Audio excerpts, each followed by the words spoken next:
Welcome to the JAMODI podcast. We are all surrounded by amazing coaches and leaders. So let's get an inside look at not just what they do, but how they do what they do. After all, becoming the best versions of ourselves is JAMODI, just a matter of doing it. Coaches, the JAMODI podcast is powered by Shoot 360. The future of basketball has arrived in Dallas-Fort Worth. Shoot 360 combines the latest sports technology with the fundamentals of basketball skill development. The result is a one-of-a-kind video game-like basketball program designed to improve your shooting, dribbling, and passing. Visit shoot360dfw.com to learn more and register for your free 1-hour workout evaluation. Shoot 360, the future of basketball is here. You know, it sounds like you and I were similar players. I appreciate you saying I wasn't a very good player. You played overseas, man. So, okay, like I get it. You know, no, I say that. I was a good agent. What I did was like, hey, if you want Marcus, you got to take me. That's right. And so, yeah, I use my words really well. No, that's good.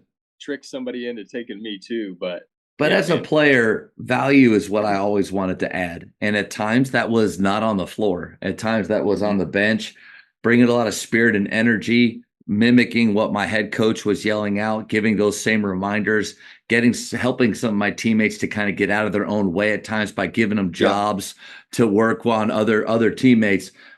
When you tell your guys to add value, and you did answer this, to me, it's you got to have clarity with that. Or else that can be a coachism, coach speak that is vague. It's like shot selection. Guys, we can take good shots. Well, if you're not clear on what that is, then you got 5 different dudes thinking good shots are different things. Value, you kind of gave that list. I think that clarity is really important. Yeah, no question. And then what you said, the worst thing you can do is say something and not follow through. That's my number one recruiting pitch when kids sit on the couch is I tell their moms and dads when they go through this, I'm not promising you anything because I've given a lot of money to a kid that's come and played for us that hasn't been very good. And I've given barely any money, almost a walk-on situation to a kid that's become an All-American. And so the worst thing we can do as coaches, especially today, is I don't want anybody showing up in August and saying, man, this is nothing what coach said it was going to be like. Nothing. Like, that's my nightmare of, you lied to me. And so it is one thing to say it, but it is another thing to hold true and hold accountability. And that's why I also have great assistants is we do such a good job of, hey, remember what we said? Like, we got to be careful of what we're doing to back it up. And you also have words matter. Yeah. How you say things and how you articulate things. And you got to be careful not to set yourself up to have to make a decision that, man, you really didn't want to make. Right. Yeah. But yeah, these guys know you ask in the locker room because I say it too many times. I say, guys, there's a lot of guys that average 20 across the country that nobody talks about. So, if you want to win, if you want to do that, if that's what you want to be a part of, then here's where you can add value to that. And surprisingly, I think that's the good thing is they've won a lot. So now it's nice to see that come to fruition a little bit because now they really do believe it. This might be kind of a weird segue or anything, but maybe the portal, and I just thought of this, maybe the portal helps a little bit with holding programs, coaches accountable for what they say, because it's so easy for them to leave now. Like I'm not saying that players didn't leave before the portal was, but it was more challenging. Like there's maybe a little bit more unknown of what this process is like. Like I remember thinking of transferring when one of my best friends on the team did. He went to Davidson and I thought about it, but there was this idea of like, I don't even know, like, what's the steps? Like, how do I go about that? Do I even want to go through all that? But now, like when you talk about what your words matter and what you tell them is actually what has to happen and what has to be there.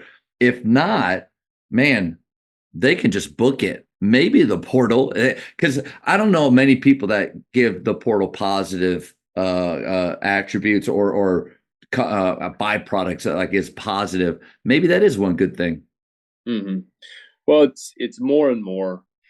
Uh, Things are becoming more transactional, and it's just getting harder and harder to replace that with transformation, right? And there are good things about the portal. There's a good thing. There's good and bad in anything, and one thing that portal gets a bad rep is the portal has always existed. It's called transferring. Like now we just created something where, hey, we're going to put all this in a database and every coach in the country is going to have access to it.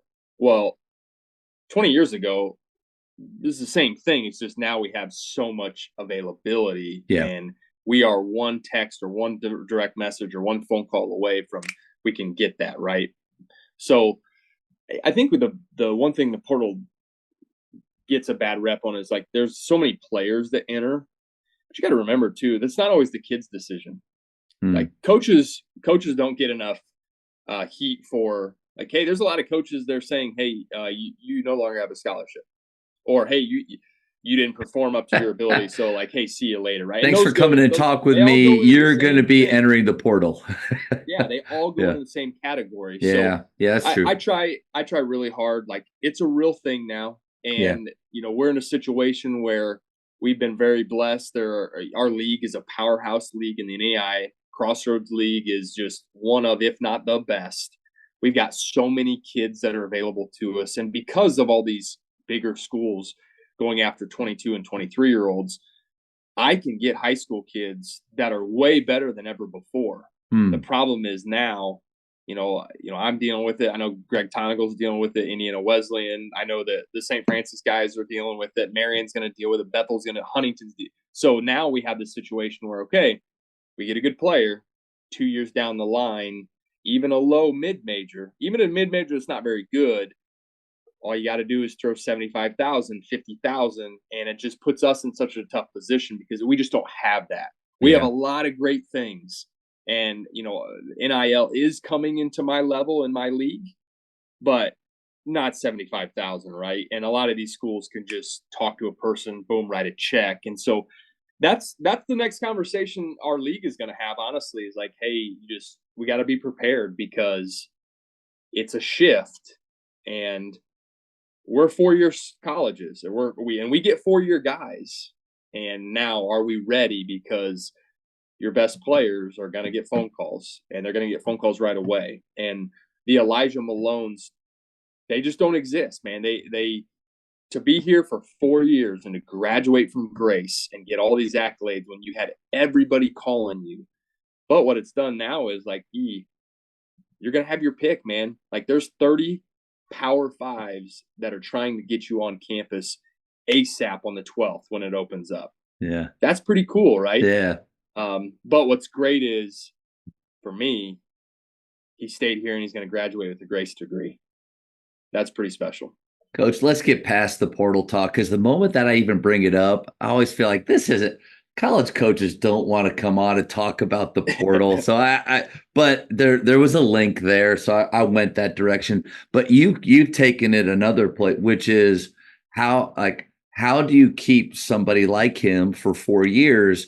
It has to be culture, the dreaded buzzword that's out there now, but the standards, the pillars of your program, the way that you do things on a daily basis, that has to matter more than ever before. And that's why you've been able to keep guys like that.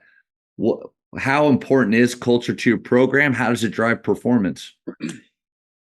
Well, I always laugh at the word you said it. I know. It's the buzzword. Don't judge me for using.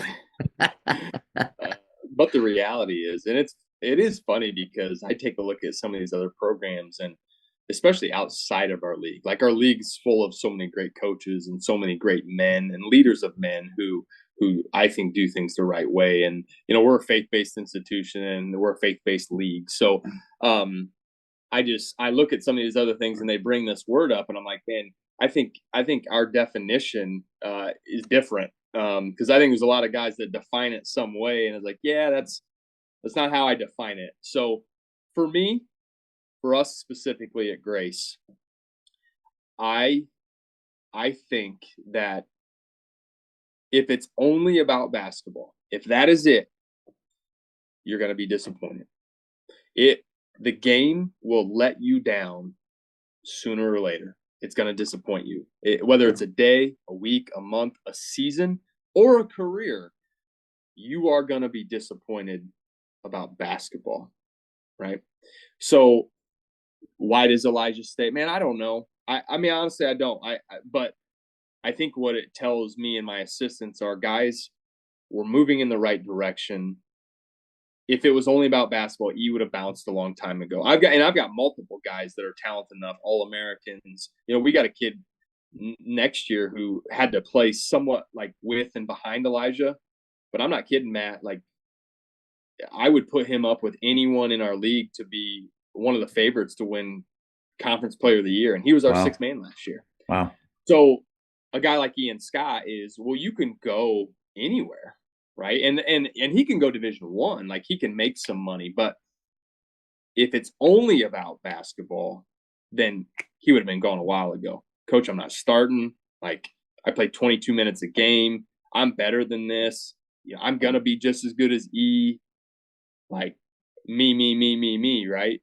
But whatever it is, if we can make it about something else and building that culture, like, it does take a while, right? And there are some things that we do that we can talk about here that I think are different than other teams.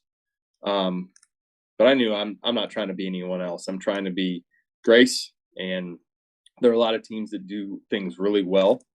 And I'm definitely not gonna